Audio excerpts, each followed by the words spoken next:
साल 2015 ये साल भी और सालों की तरह ही था। सब एज यूजुअली चल रहा था। बॉलीवुड के बड़े स्टार अपनी फिल्मों को रिलीज और अनाउंस कर रहे थे। जहां Tevar, alone, baby, Khamoshiyan, Roy, Badlapur, Bombay velvet, Tanu weds Manu returns, ABCD 2, Bajrangi Bhaijaan जैसी फिल्में बॉक्स ऑफिस पर रिलीज हुई थी।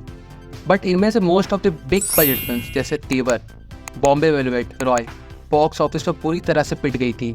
पर फिर भी बॉलीवुड की सिचुएशन 60-40 पर बनी हुई थी, क्योंकि Badlapur, Tanu weds Manu returns, ABCD 2 और बजरंगी भाईजान जैसी फिल्में बॉक्स ऑफिस पर अच्छा खासा कलेक्शन निकाला था उन्होंने। और जैसा मैंने पहले ही कहा था, सब एज यूजुअली चल रहा था। बट ये साल 2015 वही साल था जब बॉलीवुड के one of the biggest production house Dharma productions ने साउथ की एक फिल्म को हिंदी AKA नॉर्थ इंडिया में डिस्ट्रीब्यूट करने का जिम्मा उठाया था। और इससे पहले ऐसा नहीं था कि नॉर्थ इंडिया में साउथ की फिल्मों का क्रेज़ नहीं था, बिल्कुल था। भले उन्हें हमने थिएटर में जाकर नहीं देखा था, but Meri Jung, one man army, Don number 1, Aparichit, robot, Magadheera जैसी बहुत सारी फिल्में हमने देख रखी थी। बट एक लौती फिल्म जिसने नॉर्थ इंडिया में रिलीज़ होकर एक नई वेव ला दी थी, जिसने यहाँ पर साउथ इंडियन फिल्मों का मार्केट ओपन कर दिया था, वो फिल्म और कोई नहीं बल्कि the most epic saga Baahubali the beginning थी। 10 जुलाई 2015 ये वही दिन था जब Baahubali the beginning world wide release हुई थी।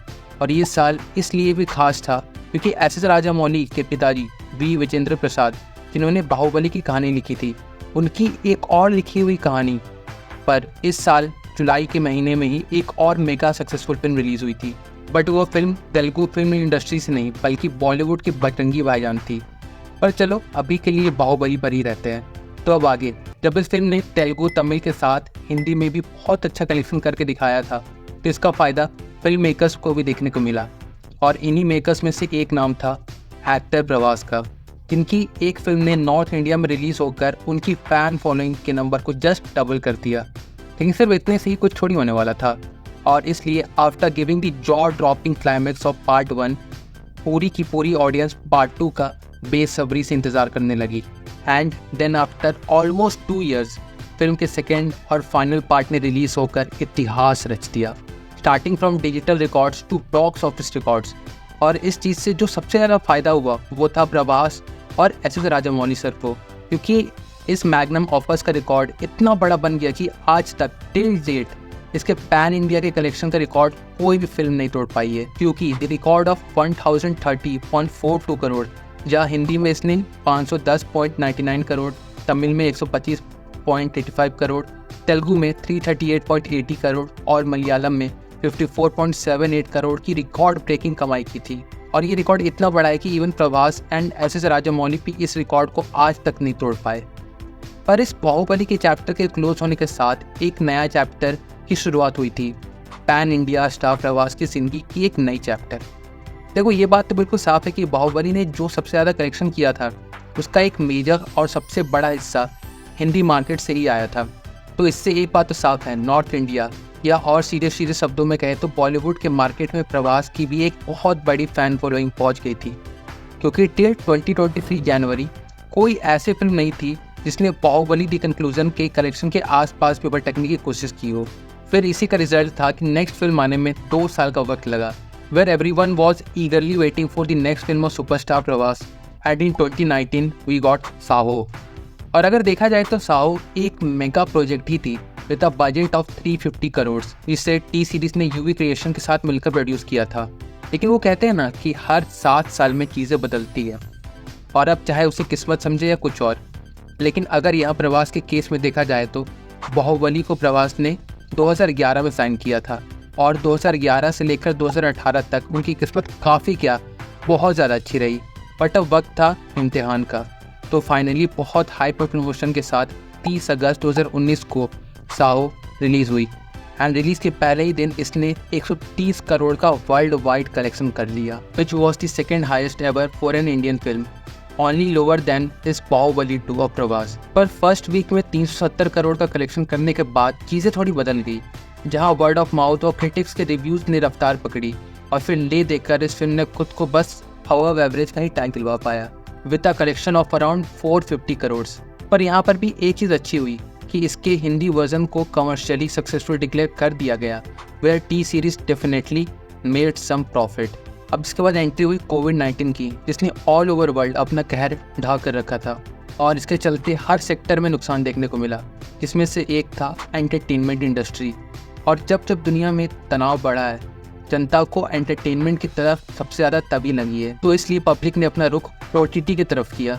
और ये वही टाइम था जब ऑल ओवर वर्ल्ड पब्लिक के टेस्ट में एक मेजर चेंज देखने को मिला, जहाँ ऑडियंस अब स्टोरी ओरिएंटेड वाली फिल्मों और सीरीज़ की तरफ ज़्यादा रुख कर रही थी। और जब फाइनली काफ़ी महीनों बाद जब थिएटर्स ओपन होने शुरू हुए विथ 1 गैप बिटवीन 2 सीट्स के साथ, तो धीरे धीरे फिल्मों का भी आना शुरू होने लगा, वेयर जिन 2 फिल्मों ने मेजर चंक ऑफ ऑडियंस को थिएटर के करीब लाया वो थी अक्षय कुमार की सूर्यवंशी और मार्वल स्टूडियोज़ की नो वे होम, जिन्होंने 200 और 300 करोड़ का कलेक्शन करके थिएटर्स को एक अच्छा खासा रिवाइवल दिया। और अब ऐसा लग रहा था कि सब कुछ ठीक ही हो जाएगा कि एक के बाद एक बॉलीवुड फिल्में फ्लॉप होने लगी, जैसे Badhaai Do, Jhund, Bachchhan Paandey, attack part 1, jersey, runway 34 etcetera etcetera. और इन्हीं के बीच रिलीज हुई प्रवास की second collaboration with T series Radhe Shyam, जिनके म्यूजिक चार्ट बस्टर साबित हुए थे। और इस फिल्म ने भी पहले ही दिन वर्ल्ड वाइड 79 करोड़ का ग्रॉस कलेक्शन करके रिकॉर्ड बना दिया था। और फिर ओपनिंग वीकेंड में इस फिल्म का collection world wide huge 151 crore gross तक पहुंच गया। लेकिन इसके साथ भी फिर वही हुआ जो साहो के साथ हुआ था, पुअर वर्ड ऑफ माउथ और ख़राब क्रिटिक के रिव्यू के चलते ये फिल्म फ्लॉप हो गई। Were made on a budget of 350 crore, it only collected रफली अराउंड 300 करोड़। बट यहाँ भी देखा जाए तो इस फ्लॉप फिल्म से कोई खासा ज़्यादा फर्क पड़ा नहीं, क्योंकि ऑडियंस राधे श्याम से ज़्यादा एक्साइटेड एक दूसरी फिल्म के लिए थी, क्योंकि ये फिल्म भी बाहुबली की तरह ही होने वाली थी। बस फ़र्क इतना था कि बाहुबली महाभारत से इंस्पायर्ड थी और ये जो दूसरी फिल्म थी वो सीधा सीधा हिंदू एपिक टेक्स्ट रामायण पर बनी थी।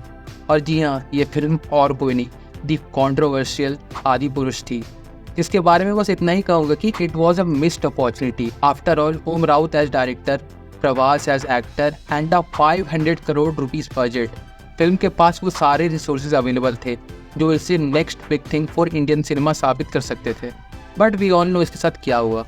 अब मैं वापस से एक बार बताना चाहूँगा कि ये तीनों फिल्मों के फेल होने का कारण और कुछ नहीं बल्कि इनकी बुरी स्क्रीन प्ले थी, क्योंकि प्रभास इन तीनों फिल्मों को फर्स्ट डे, फर्स्ट वीक और फर्स्ट वीकेंड का कलेक्शन हर सिनेरियो में अच्छा ही रहा था, जिससे ये बात तो साफ साफ साबित होती है Prabhas is not a lottery star.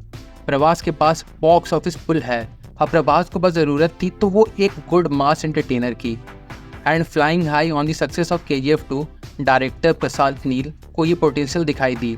और ज़्यादा वक्त नहीं लेते हुए अब सीधा सीधा मुद्दे पे आते हैं कि दिसंबर 2023 में रिलीज सलार ने पूरी तरह से तो नहीं बट काफ़ी हद तक प्रभास को री इंट्रोड्यूस कर दिया, जिसका प्राइमरी एग्जाम्पल है इसका box office connection, despite having clash with SRK स्टम्की, जहां दोनों फिल्में हिट रही।